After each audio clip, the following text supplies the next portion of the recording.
I had to do a 180-degree energy switch during a shoot today, and here's why.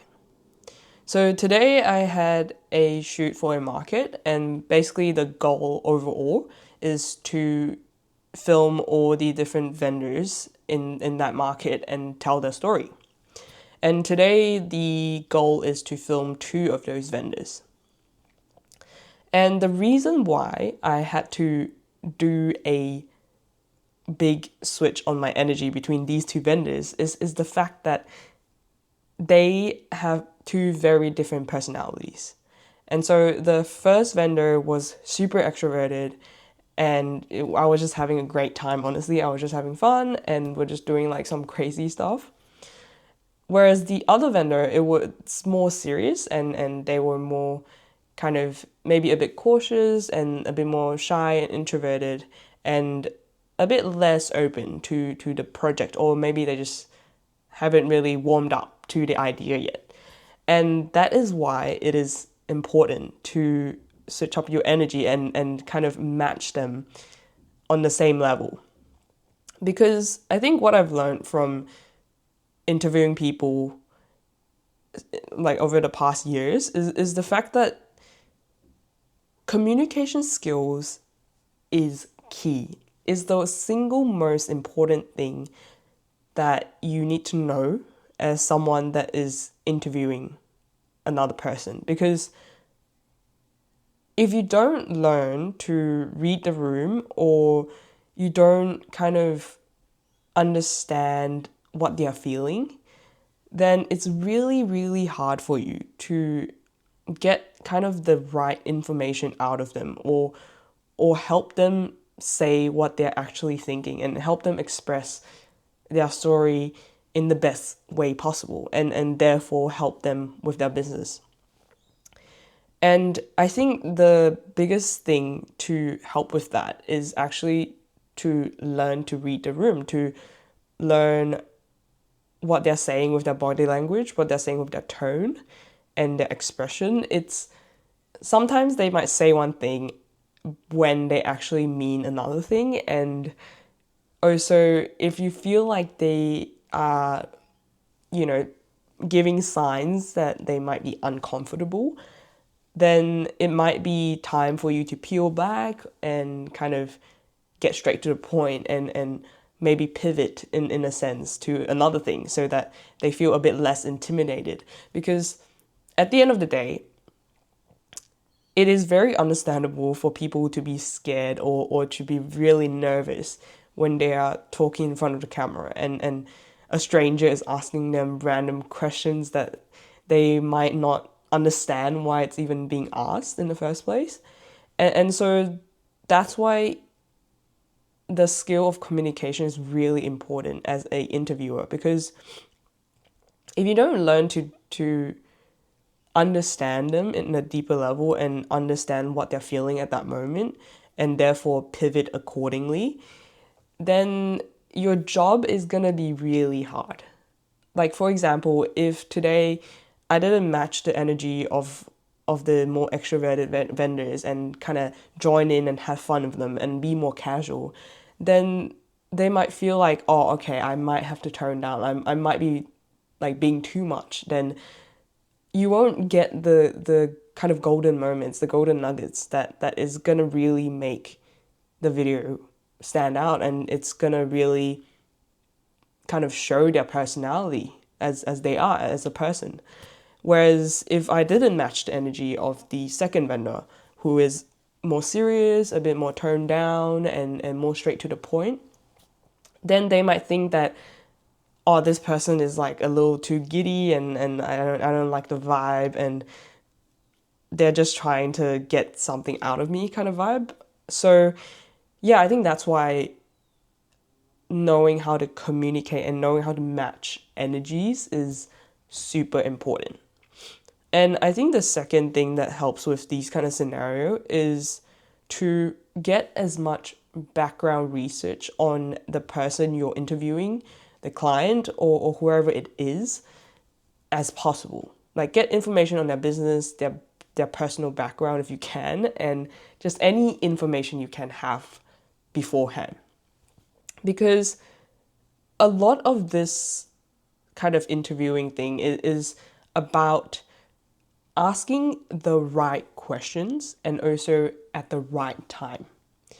You don't want to ask a question sometimes too early on, because then that question might kind of derail the rest of the interview if it is kind of like a more sensitive question, or it will bring up a negative emotion in them when you don't want that to happen.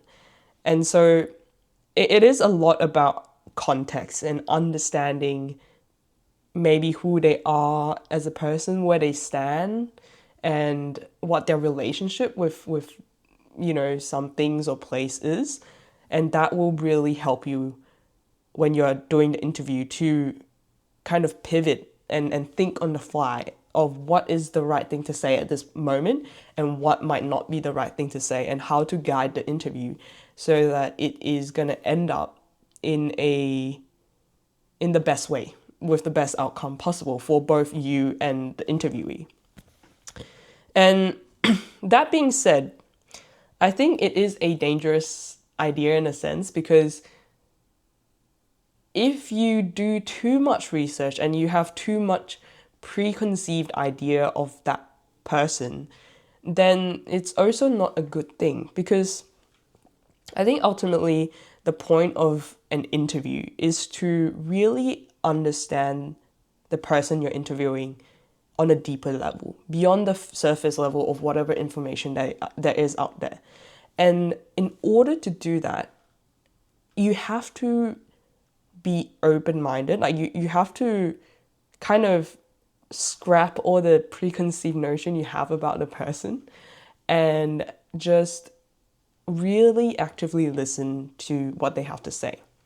And from what they are telling you and from their body language and their expressions, then you can kind of gather your thoughts on, okay, this might be the next question to ask that is interesting to discover, because there might be something that they said that you feel like there's definitely more in that thing. And so therefore you should be exploring that topic. And yeah, so it is a lot about going with the flow as well, adapting on the spot, and just not sticking to a strict script or question list or even schedule sometimes. It is because the best moments often, if not like most often, comes from the most unexpected moments or the most unexpected questions. And so it is not a great scenario if you're rushing the interview, or if you're kind of just sticking to the strict list of questions rather than really listening to what they have to say, and therefore kind of going with the flow and diving deeper into certain topics that you might have never thought about before. But because of what they've said, you feel like they have more to say, and they have more to express, and that will kind of guide the interview. And so I think the moral of the story is that in order to really help the client and also be a good interviewer and make them feel comfortable in front of the camera, is the fact that you have to master communication skills. You have to learn to read the room and actively listen to what they have to say. Because at the end of the day, you should be matching their energy so that they feel comfortable with you. And also, because you're actively listening to them, you're actually understanding them on a deeper level, and you're guiding the interview to be a process where you're uncovering what they really have to say beyond all their nerves or their concerns and all that kind of stuff. You're kind of slowly peeling away those layers to help them express their stories in the most authentic way. And it's also helpful to research their background, because then you understand the little nuances and the context of what questions is the right thing to ask, and also when is the right timing to ask those questions. And last thing is to not stick to strict schedules, questions, or anything like that. I think it is best to let the interview unfold as it needs to.